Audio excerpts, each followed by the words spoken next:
Bonsoir à toutes et à tous et merci de vous savoir nombreux au rendez-vous de cet entretien qui reçoit ce soir l'honorable Nassirou Alidou, député national, membre du bureau politique national du Modène FA Lumana. Au menu de cet entretien, des questions relatives à la situation sociopolitique et économique de notre pays. Bonsoir et merci, honorable, pour avoir accepté de nous accorder cet entretien. On vous connaît très critique, en tout cas, du régime de la 7e République, un régime, vous le savez, qui est à sa deuxième mandature.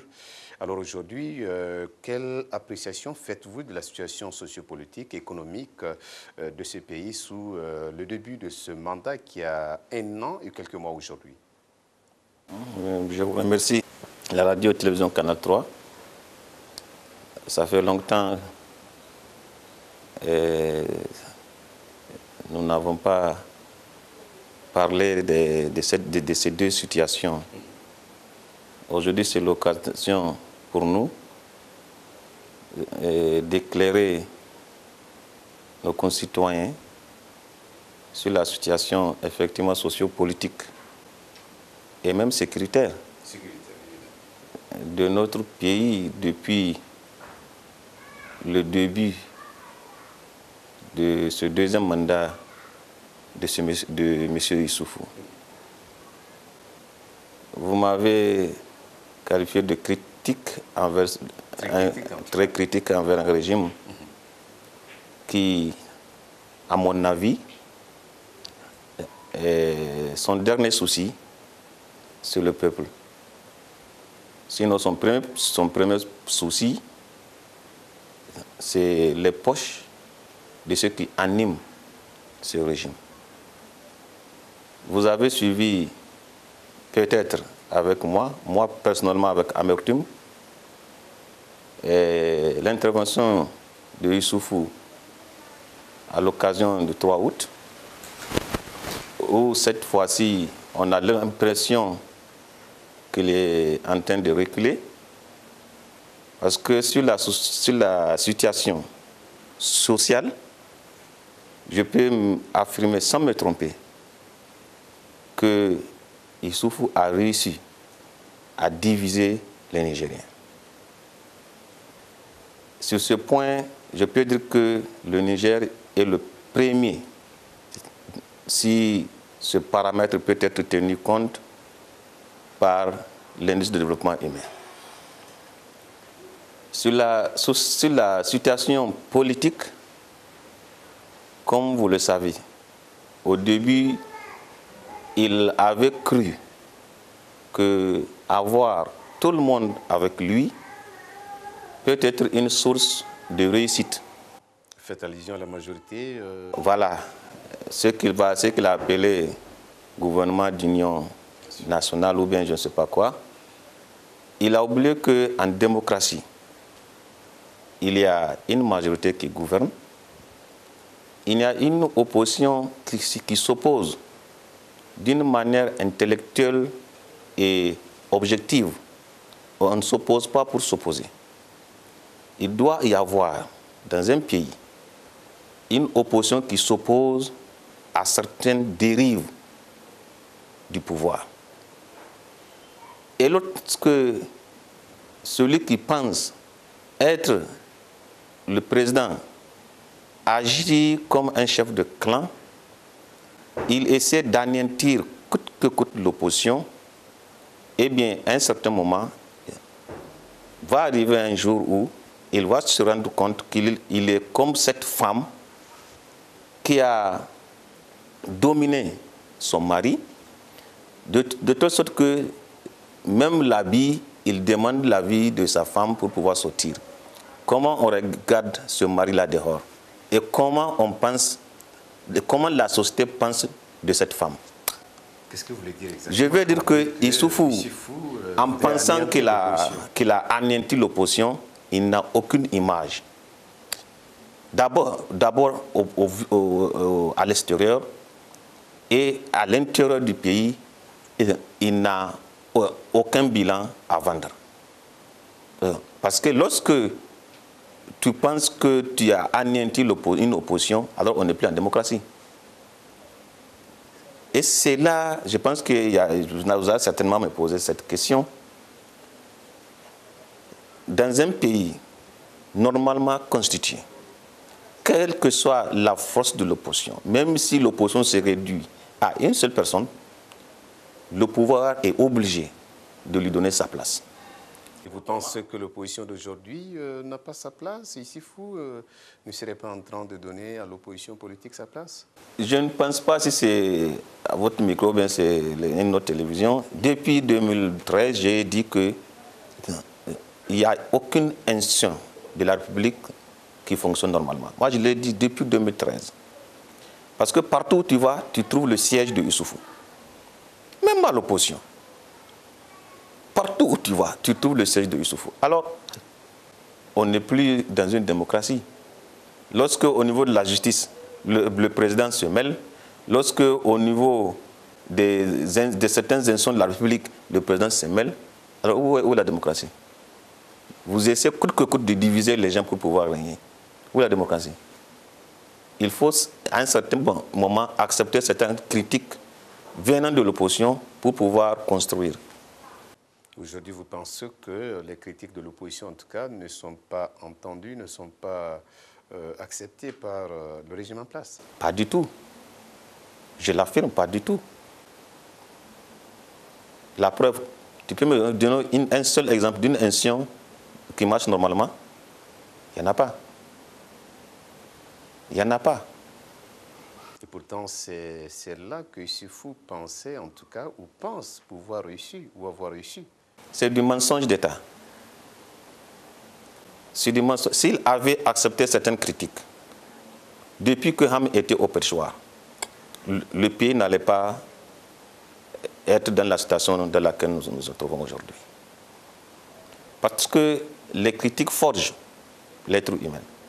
Et lorsque l'espèce humaine refuse d'être critiquée, alors elle se réduit à un sauvage, à un mâle dominant. Nous ne sommes pas des sauvages, nous sommes des êtres humains. Nous avons accepté les principes de la démocratie, alors soyons des démocrates.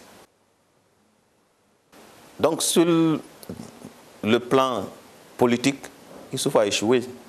Sur le plan sécuritaire, c'est encore pire. Parce que le Niger est indépendant depuis 1960. De 1960 à 2011, le Nigérien n'a jamais été inquiété de sa sécurité. Je me souviens d'une personne avertie qui a été très très proche de Kounché, me disait, lorsque un pays proche a voulu envahir Kounché, donc le Niger, Kounché n'a pas fermé l'œil jusqu'au petit matin. Vers 4 h du matin, il a appelé Alpha Ismaël, que Dieu ait pitié de son âme. 4 h du matin, je disais. Alpha Ismaël rentrait dans le bureau de Kounché en train de pleurer. Un chef d'État qui pleurait. Il dit, mais Taoui, pourquoi vous pleurez? Il dit, je pleure parce que de mon vivant, on dit qu'un pays voisin va envahir mon pays, le Niger. Et je n'ai pas les moyens de le contrecarrer. Et tu sais ce que le feu Alpha lui a dit? Ismaël lui a dit, il dit, Taoui, c'est vrai, tu n'as pas les moyens, mais Dieu, lui, il a les moyens. Il a dit, mais toi, Alpha, qu'est-ce que je dois faire? Il dit, donnez-moi les moyens pour sillonner le pays et voir tous les marabouts. Et ce qui fut fait. Et à la semaine qui suit, les Américains ont installé la vraie base militaire. Je dis la vraie base militaire au Niger, pour éviter que le Niger soit envahi par l'ennemi à l'extérieur. Et aussitôt, après leur cahier de charge épuisé, ils sont repliés. Voilà un patriote. Aujourd'hui, je l'affirme sans me tromper, qu'il a des portions du Niger que l'État ne contrôle pas du tout. Et ça, je le jure par celui qui détient ma vie. Et qui les contrôle finalement? qui les contrôle, soit Boko Haram, soit les djihadistes. Aucune autorité d'État sur ces portions. Aucune. Aujourd'hui, là où je suis, moi, je ne suis pas en sécurité. Une bombe peut exploser à tout moment. Ils ne contrôlent absolument rien. C'est du bluff. C'est du bluff. Tu vas vers Tillabéri. Tillabéri, la patrie de Tillabéri n'est plus pour l'État du Niger. Bani Bongo, ce n'est plus pour l'État du Niger, c'est faux. C'est des histoires. Tu vas vers Difa, c'est faux. Et même à Agadez, il y a une portion que l'État du Niger ne contrôle pas. On ne connaît pas ça, nous. Donc, comment ces gens vont crier qu'ils nous ont sécurisés? Qui peut me donner le nombre exact de militaires tués sous régime Issoufou? Qui peut me le donner? Personne. Nous-mêmes, à l'opposition, on a perdu le compte. Aujourd'hui, on ne compte plus les morts des militaires tués. Les civils, on ne compte même pas. Quelle guerre? Une guerre qui nous a été imposée? Quelle guerre? Le Nigérien est connu par son efficacité à prévoir. Le Niger ne provoque pas. On n'a jamais provoqué. Et vous pensez que dans ce cas, c'est le Niger qui a provoqué? C'est Issoufou et son clan qui ont provoqué, alors qu'ils n'ont pas les moyens nécessaires. Vous savez pourquoi? Ils voulaient vendre leur image, vendre leurs propos pour avoir des euros et des dollars de l'Occident. Et aujourd'hui, c'est en train de se faire. Rien qu'avant-hier, le président français aurait dit qu'ils vont placer un hotspot à Agadez. Dans le cadre de la lutte contre la migration. Voilà, vous avez suivi le Premier ministre RFT. Ils ne sont pas associés. Donc on n'est pas un État indépendant, on n'est pas un État souverain. Où est-ce qu'on a vu ça? Le gouvernement nigérien n'est pas du tout associé dans cette prise de position. Pas du tout. Et pourtant, c'est sur le territoire nigérien que ces gens vont venir pour faire la biométrie, si c'est possible, prendre les empreintes des migrants. Comme si on n'a pas de police formée pour ça. À quoi sert notre police nationale? Donc notre police nationale, c'est seulement pour embustiller l'opposition. Vous vous rendez compte? C'est vraiment dommage. Donc vraiment sur le plan sociopolitique et sécuritaire, c'est l'échec. Vous pensez que c'est un échec? Vraiment. Justement, face à cet échec que vous ne cessez de condamner, on a comme l'impression que l'opposition politique aujourd'hui, celle à la tête de laquelle justement figure votre parti, le Modern Falumana, en tout cas serait léthargique selon certains analystes. En tout cas, elle n'est plus efficace du point de vue action politique. Elle le serait même le rôle, le terrain en tout cas, à la société civile. Quel commentaire vous en faites? Que le MANA soit absent, c'est l'homme qui n'est pas averti que le parle comme ça. Et il n'ose pas dire que nous sommes absents sur le terrain politique. Ah oui, pourquoi? Et vous savez, nous sommes des musulmans. Lorsque ton adversaire, parce que nous, on les considère comme des adversaires, même si eux nous considèrent comme des ennemis. Lorsque ton adversaire a atteint un certain pic, il ne peut que chuter. Et au cours de sa chute, lorsque entre eux, il y a des problèmes, lorsque leur maison brûle, nous, qui sommes supposés être leurs adversaires, ou du moins leurs ennemis, selon eux, selon le camp, qu'est-ce qu'on peut faire? Soit on les aide à chuter et à les immobiliser, ou bien on les aide à s'entendre, ou bien on laisse la nature faire. Le premier cas, nous ne sommes pas des musulmans. un musulman n'aide pas. Un musulman, lorsque son adversaire est dans une situation embarrassante, soit il l'aide, ou bien il l'observe. Mais il ne doit pas le pousser à aller dans le gouffre. Nos amis qui ont essayé de nous diviser, ou bien de nous avoir avec eux, un échec total pour eux, aujourd'hui, la division, c'est dans leur rang. Ah oui? Et puisque la division est dans leur rang, et que c'est eux qui sont censés nous sécuriser, pas nous, si je dis nous, le peuple nigérien. Sur le plan, comme tu l'as dit, sécuritaire, on n'a pas besoin aujourd'hui que le Niger soit comme certains pays qui ont mis un demi-siècle pour se reconstruire. Nous nous sommes dit de toute façon, ils auront une fin bientôt. Alors il ne sert à rien de brûler notre pays. Et que nous, on a compris que c'est ce qu'eux veulent. C'est ce que vous appelez l'opposition responsable. Une opposition plus que responsable d'ailleurs. Parce que le chef de file de l'opposition, Hammamadou, aujourd'hui, tout ce qu'il avait prédit, même ses adversaires sont en train de le dire. Il ne voulait pas que le Niger brûle, parce que le Niger, c'est pour lui. Et puisque nous l'aimons, s'il nous dit de faire, on va faire. S'il nous dit de ne pas faire, on ne fait pas. Le premier gagnant, c'est lui. Donc, le pic de ce régime, tout au plus, ça ne dépasse pas 2021. 2021. Et tout ce qu'ils ont fait de mal, Inch'Allah, en 24 heures, on va mettre le plan. Et les Nigériens vont comprendre comment on va solutionner tout. Donc, nous ne sommes pas eux.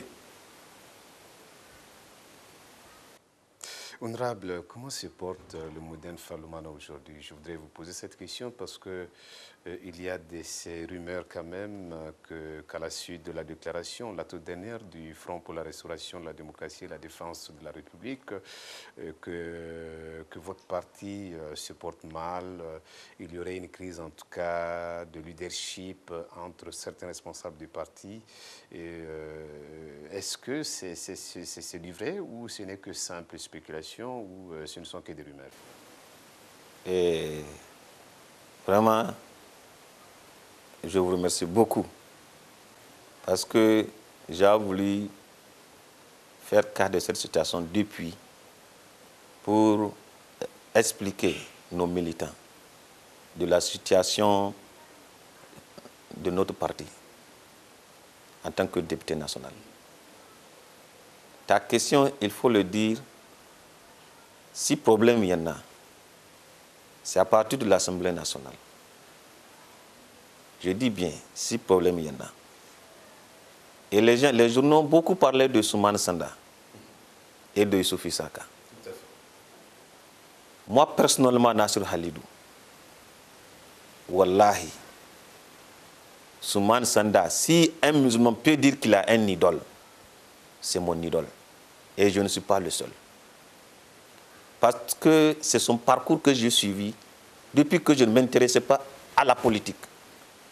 Comment il a combattu Tazarki. Et je ne suis pas le seul. Youssouf Issaka, c'est mon grand frère de sang.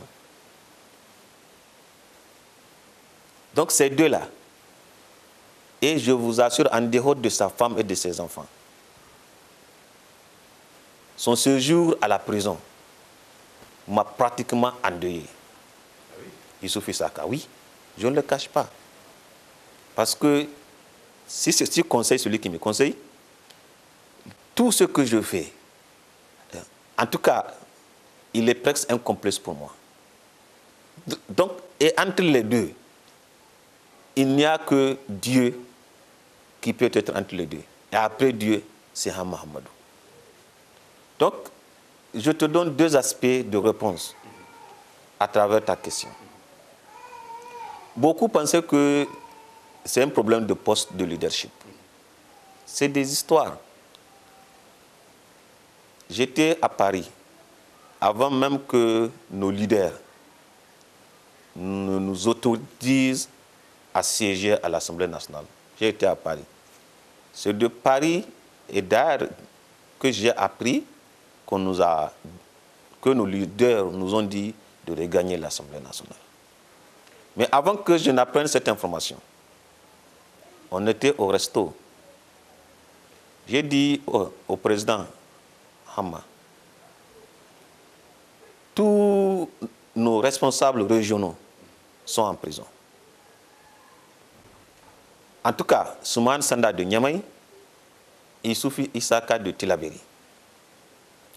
Et un autre député de Maradi sont aussi en prison. Oumar Dogari en prison. J'ai dit vraiment, excusez-moi, moi je l'appelle papa, c'est mon papa. J'ai dit papa, j'ai une proposition. Il dit c'est laquelle? J'ai dit je pense que selon les rumeurs, vous allez, vous les leaders, nous demander de rejoindre l'Assemblée nationale. Si c'est le cas, moi, voilà la proposition que je voulais que vous me scrutiniez. Lorsque, arrivé à Niamey, je vais la dire au bureau politique. Que tous nos responsables qui sont en prison, qu'ils soient placés dans le bureau de l'Assemblée nationale. Que chaque député, pris individuellement, fasse ce sacrifice. Parce qu'eux, ils ne sont pas là. D'abord, ils ne sont pas là. Et ils ne peuvent pas demander un poste. Il dit, mais Nasser, qu'est-ce que vous voulez? J'ai dit, il y a obligatoirement, Loumana va avoir une vice-présidence de l'Assemblée nationale. Obligatoirement, Loumane va avoir un groupe parlementaire. Obligatoirement, Loumane va avoir au moins une commission permanente de l'Assemblée nationale. J'ai dit donc ces trois-là qui sont des intellectuels, parce que le quatrième n'a pas été à l'école. Maïfada, Issa Maïfada.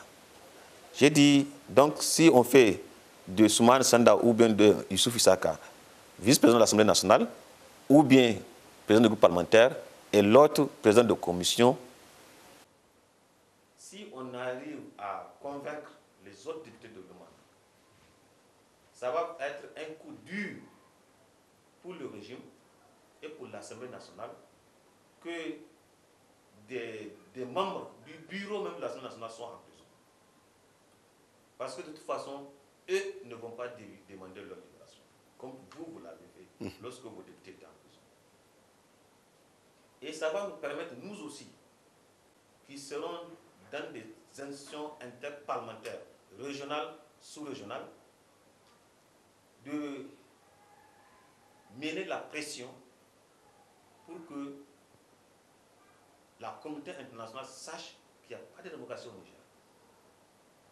Et il m'a dit, si tu réussis ce coup, c'est une bonne chose pour notre parti. Arrivé à Niamey en réunion du bureau politique, et même de l'opposition, parce que c'était élargi à Hankouri au MNSD, qui ont des députés. Lorsque j'ai fait la proposition, et je remercie vraiment que le Mana ait cette particularité, et je n'étais pas le seul à avoir cette idée.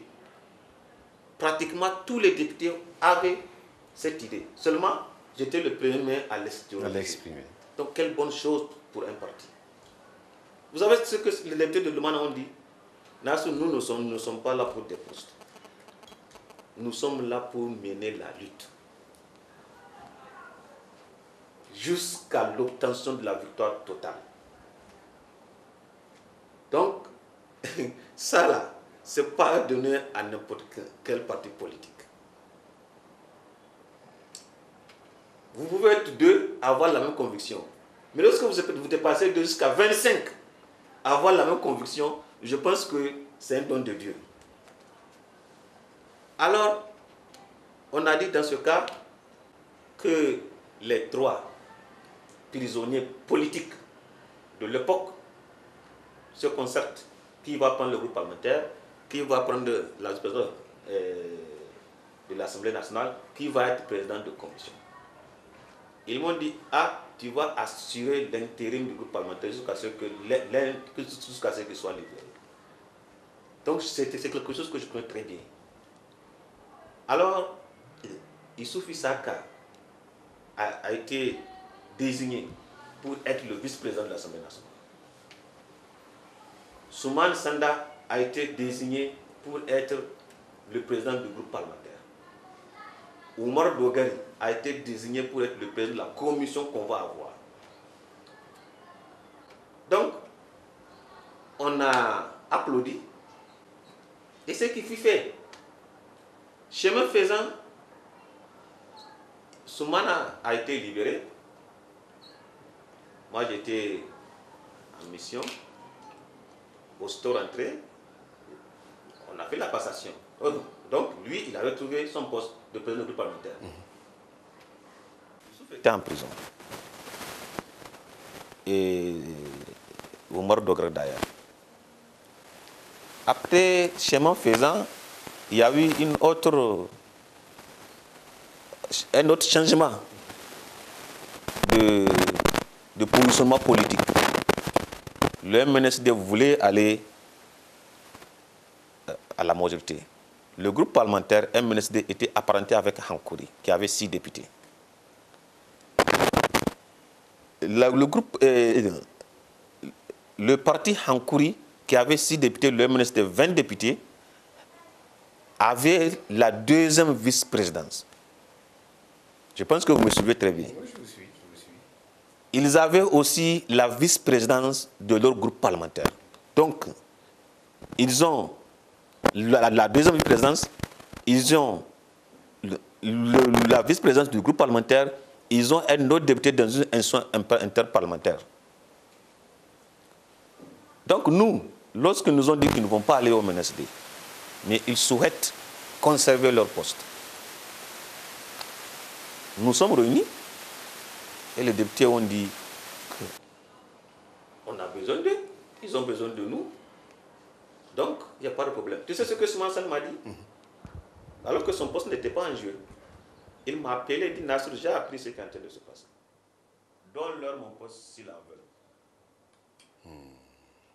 veulent. Et il suffit ça que la même chose. Il voulait aussi donner son poste. Dieu faisant, ils ont été tous libérés. Avant que Issouf ne soit libéré, donc le Hankouri a retrouvé sa deuxième vice-présidence. Moi aussi, j'ai démissionné automatiquement. J'ai donné mon poste à un de leurs. Et l'autre qui était représenté dans une institution interparlementaire, on leur a cédé ça aussi. Lorsque Issouf était libéré, et Oumar Dogari, aussitôt, à Oumar Dogari, on lui a aussi donné sa commission, c'est la commission des affaires économiques et plans. La deuxième commission de l'Assemblée nationale d'ailleurs. Donc, Issouf, lui, n'a pas de poste. Parce qu'il a cédé son poste. On avait pris à son absence toutes les institutions interparlementaires. Donc, il n'avait pratiquement aucun poste à lui donner. Soumane Sanda a dit, écoutez, moi, je cède mon poste à Issoufou Issaka. On a dit, mais attends, Soumane, toi, qu'est-ce que tu vas occuper? Soumane a dit, j'attends, peut-être on va avoir un autre. On a applaudi. Voilà comment Issouf est devenu le président du groupe parlementaire. Entre-temps, puisque nous sommes la deuxième force politique de l'Assemblée nationale, obligatoirement, on doit avoir une questure. On a dit donc, Soumana, qu'aucun député ne postule à ce poste, on le donne à Soumane Sanda. Soumane dit non, moi je suis un leader, il faut donner aux autres. On a dit non, justement parce que tu es leader, continue, parce qu'on sait la charge qu'il y a sur toi. Donc voilà comment nous avons réglé. Si problème il y en a, il n'y a pas eu de problème. Mais nos amis d'en face, pensant que... Parce que ils avaient ce problème-là, ils ne pensaient pas que le Lumana allait trouver tout de suite une solution sans Hama Amadou. C'est pour dire que c'est un faux problème qu'ils ont toujours nourri, mais qu'ils n'ont jamais réussi. Le deuxième aspect, c'est que Lumana, contrairement aux autres partis politiques, n'est pas du tout, à mon avis, un parti comme les autres. Ah oui, pourquoi? Lumana, ce que moi je pense, c'est que Lumana est un comité de soutien. Or, diviser un comité de soutien, il faut que vous décapitiez ce soutien-là, la tête du soutien. C'est la seule condition sine qua non pour pouvoir dissoudre ou bien décapiter, comme ils ont décapité les autres partis politiques, pour pouvoir décapiter un comité de soutien. Tout le million et quelques de militants, les millions et quelques de militants de Lumana, ils ont leur œil braqué sur Hama Amadou. Et tant que Hama vit, personne n'ose lever le doigt pour créer une quelconque zizanie. Il ne va pas réussir et nous avons tous compris ça. Et Souman Sanda, et Soufisaka, et nous autres. Vous parlez justement du président Hama Amadou. À quand son retour? Parce que ces derniers temps, il y a de ces rumeurs persistantes, relayées souvent par certains médias de la place, que Hama allait rentrer ou bien qu'il y a des contacts qui sont en train d'être repris, en tout cas, entre le président Hama Amadou et certains responsables du régime. Est-ce que cela se confirme? Et son retour, même si retour il y en a, je ne suis pas le même placé à vous le dire. Lumana est bien structuré. Il y a des instances dirigeantes que lorsque Ham va venir, ils vont vous appeler pour vous le dire. Contact, je n'ai pas compris. Hamla, tu peux l'insulter à Niamey. Mais lorsque tu vas à Paris, tu vas t'accoupler devant lui. Parce qu'il n'est pas comme nous, autres. Tout ce que tu vois en train de critiquer comme autre là, une fois à Paris, il s'accouplisse devant lui. Donc, je ne sais pas quel contact vous parlez. C'est vrai. Contact entre lui et certains responsables du régime. Dans le cadre de la recherche qui par exemple d'une solution, des retours au pays. Ham va venir. Mais quand, comment? C'est comme si Hama serait en train de négocier en fait son retour. Ham négocier son retour. Non. Comment on va négocier son retour? Mais ça n'a pas de sens. Ça n'a pas de sens. Au contraire, c'est eux qui négocient peut-être. De revenir. Non, mais je ne sais pas. Mais Ham va négocier son retour à qui d'abord? Je vous dis, son premier exil, les gens pensaient que Ham était inactif. Aujourd'hui, Lumana est le seul parti qui a un programme bien défini, bien structuré, un programme, et chaque région a son programme. Mais c'est là-bas qu'il a, parce qu'il avait, s'il était ici, il n'allait pas le faire. Et aujourd'hui, Lumana est le seul parti, je dis bien le seul parti. Je n'ai pas peur de le dire parce que je suis même fier de le dire. Que l'alternative, n'est-ce pas, à ce régime. Le seul, même PNDS, ne pense pas succéder au PNDS. Parce qu'il n'y a aucun leader qui a la carrure de diriger ce pays. Ce n'est pas possible. Ils n'existeront même pas après Issoufou. Oui. Ils n'existeront même pas après Issoufou. Ham est le seul leader qui a prévu après lui. Donc, comment Ham peut négocier ce retour alors que le pays c'est pour lui? Bientôt. Ah oui, question intéressante. Hein? Pardon? Votre mot de fin. Et mon mot de fin, il n'est pas long. Je dis seulement aux militants et militantes, sympathisants et sympathisantes de l'Oumana Africa. Et au-delà, tous ceux qui croient en Hamamadou, Wallah, il va venir. Et je jure par celui qui détient ma vie qu'il va venir. Et s'il vient, c'est pour être le prochain président de la République du Niger. En 2021. Et je suis sûr et convaincu que notre justice malade aujourd'hui par le comportement de M. Youssoufou. Et il va avoir une vraie justice. Et Ham ne va pas faire le règlement de compte. Ça n'existe pas chez lui et ça ne va pas exister encore chez lui. Vous ne serez pas en train de faire de la propagande? Et propagande, si propagande il y en a, on le fait. Seulement, je dis aux autres, et si la justice de demain, c'est nous? Je vous remercie. Merci honorable pour cet entretien que vous avez bien voulu nous accorder, un entretien une énième fois. Merci, chers téléspectateurs. Nous recevons ce soir pour vous l'honorable député Nassirou Halidou. Il est député au titre du Modenfa Lumana. Il est membre du bureau politique national de ce parti. Vous nous avez suivis, nous avons évoqué plusieurs questions relatives à la situation socio-politique et économique de ce pays sous la seconde mandature du régime de la 7e République. Merci d'avoir suivi. Ce sera la prochaine.